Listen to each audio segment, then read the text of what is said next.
हाँ, तो आइए बच्चे, आज हम लोग ये ज्योमेट्री का बारे में हम लोग पढ़ते हैं और आप लोग को मैं समझाना चाहूँगा इसको अच्छी तरह से। तो हम लोग का ये ज्योमेट्री है। ज्यामिति मतलब ज्यामिति मीन्स ज्योमेट्री। ज्योमेट्री का मतलब होता है, ज्यामिति का मतलब होता है, ज्या मीन्स होता है धरती और मिति मतलब होता है मापना, धरती को मापना।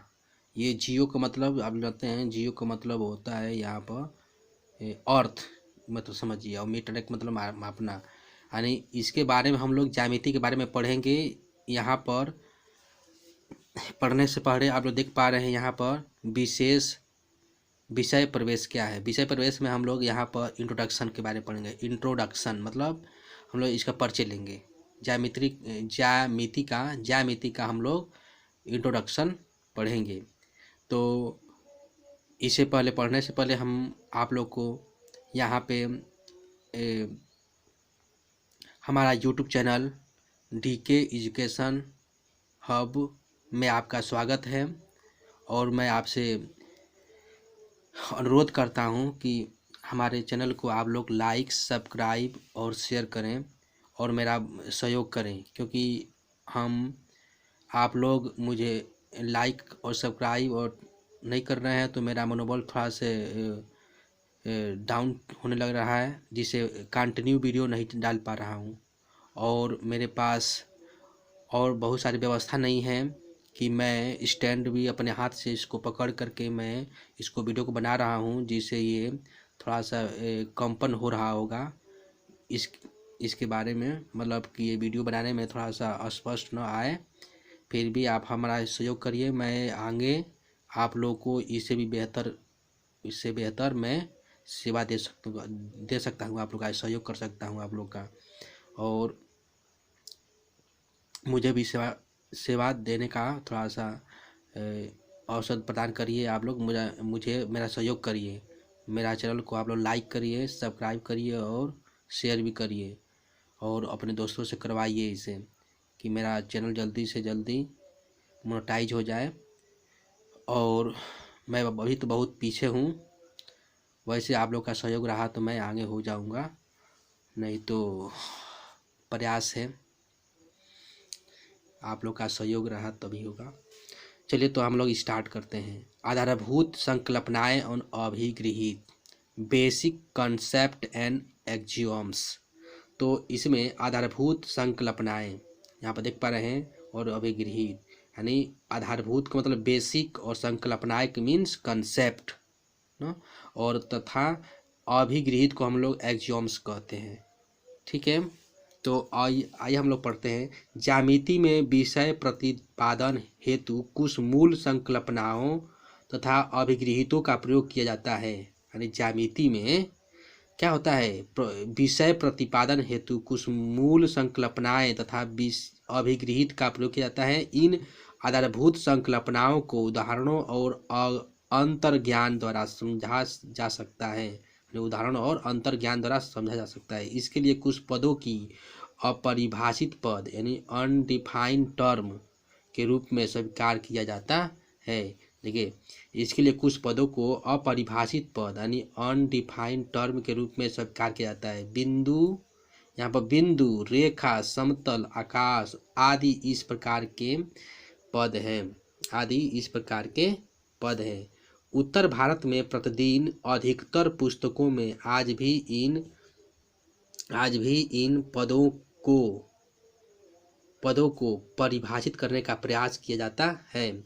जैसे बिंदु के बारे में यह कहा जाता है कि इनकी न लंबाई होती है। किसकी? बिंदु के बारे में कहा जाता है, बिंदु कैसा होता है, ऐसे बिंदु होता है। तो बिंदु के बारे में कहा जाता है कि इनकी न लंबाई होती है, न चौड़ाई होती है, न ही मोटाई होती है।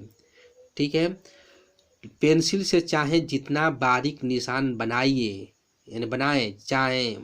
जाएं, परंतु उनकी लंबाई और चौड़ाई अवश्य होगी। इसी प्रकार किसी भी बारीक रेखा, सरल रेखा हो, उसकी कुछ न कुछ मोटाई अवश्य होगी। वास्तव में इस प्रकार से खींचे गए बिंदु अथवा रेखा केवल कुछ सिद्धांतों को ज्यामितीय चित्रों द्वारा स्पष्ट करने में सहायक होते हैं। अर्थात इस प्रकार की रचना द्वारा इन संकल्पनाओं को समझने तथा उनका आभास प्राप्त करने में व्यवहारिक रूप से सहायता मिलती है, परंतु इन रचनाओं को ही पूर्ण रूप से बिंदु तथा रेखा निरूपित करने का ढंग समझना उचित नहीं होगा। देखिए, इन संकल्पनाओं के विषय में विस्तृत विवेचन इस पुस्तक के विषय क्षेत्र से बाहर है, इसके बारे में हम लोग बाद में पढ़ेंगे। यहाँ पर केवल यही कहना पर्याप्त होगा कि रेखा की संकल्पना का आभास खींची हुई बारीक डोरी अथवा किसी कॉपी के पन्ने को मोड़ने से जहाँ पर मुड़ा हुआ है भी किया जा सकता है। इसी प्रकार तल की संकल्पना का आभास फर्श या दीवार की सतह अथवा कॉपी के पन्ने से किया जा सकता है। यहाँ पर यह कहना आवश्यक है कि यदि किसी रेखा की ज्यामितीय रचना की जाए तो उस पर स्थित किसी भी बिंदु के दोनों ओर उसका विस्तार अनंत होता है। रेखा के दोनों तरफ होता है। रेखा कैसा होता है, लोग देखते हैं, रेखा ऐसे होता है, दोनों तरफ तीर का निशान लगा होता है। इसी प्रकार किसी भी तल का विस्तार भी अनंत है। पिछली कक्षा में हम ज्यामितीय रचना द्वारा यूक्लिड की ज्यामिति के अग्रलिखित अभिगृहीतों अथवा स्वयं सिद्ध तथ्यों से परिचित हो चुके हैं। अब आएंगे पहला इसमें क्या चीज़ दिया है ना, तो यहाँ पर आइए देखिए।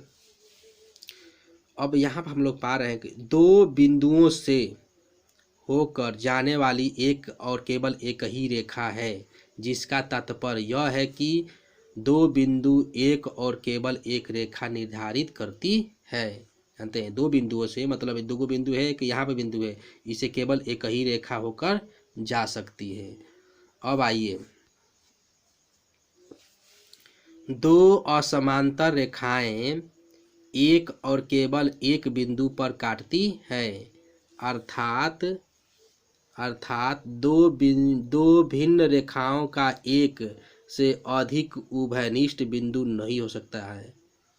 दो असमांतर रेखाएं एक और केवल एक बिंदु पर काटती है, अर्थात दो भिन्न रेखाओं का एक से अधिक उभयनिष्ठ बिंदु नहीं हो सकता है। परस्पर प्रतिच्छेदन करने वाली दो रेखाएं किसी तीसरी रेखा के समांतर नहीं हो सकती हैं। ठीक है, तो यहाँ तक था। आप लोग को समझ में आ रहा होगा क्या कहना चाहते हैं। तो इस तरह से अगला पेज हम लोग पढ़ेंगे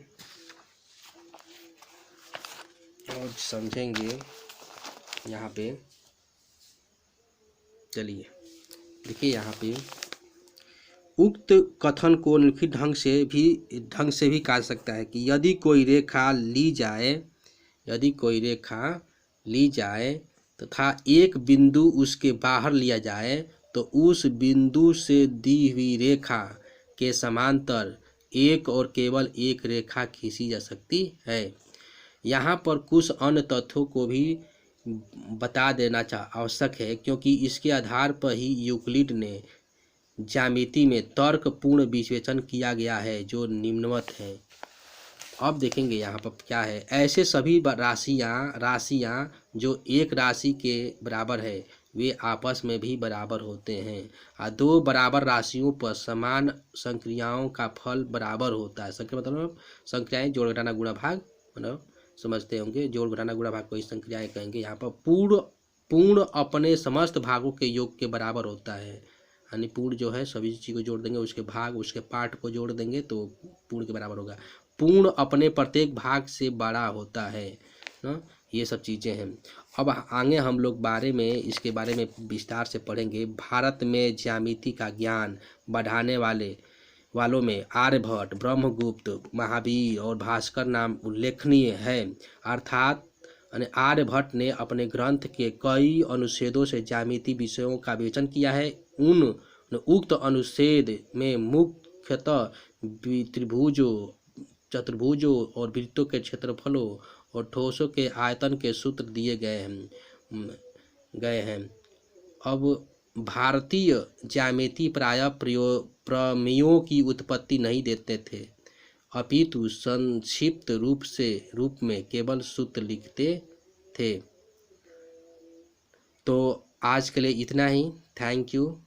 और आप हमारा सहयोग करें और मेरे चैनल को सब्सक्राइब करें ज़रूर, और शेयर करें, और कमेंट्स में आप लोग अपना विचार प्रस्तुत करें कि कैसे हमको क्या करना चाहिए। आप मेरा अगर सहयोग करना चाहते हैं तो मेरा चैनल का सहयोग करें और मेरा सब्सक्राइब बढ़वाने का सहयोग, यही मेरा मेन उद्देश्य है। और मेरे पास बहुत सारी सुविधाएं नहीं हैं, हाथ से थाम कर मोबाइल का रिकॉर्डिंग कर रहे हैं हम, और आप लोग को ये सेंड करेंगे। ठीक है, बहुत लंबा वीडियो हो जाएगा, इसलिए अपलोड करने में भी दिक्कत होता है। हमारे पास बहुत कम पैसा होता है, रिचार्ज 2 GB पर डे आता है, बड़ा मुश्किल से इतना का रिचार्ज कराया गया है। तो आप लोग मेरा सहयोग करें भरपूर। Thank you.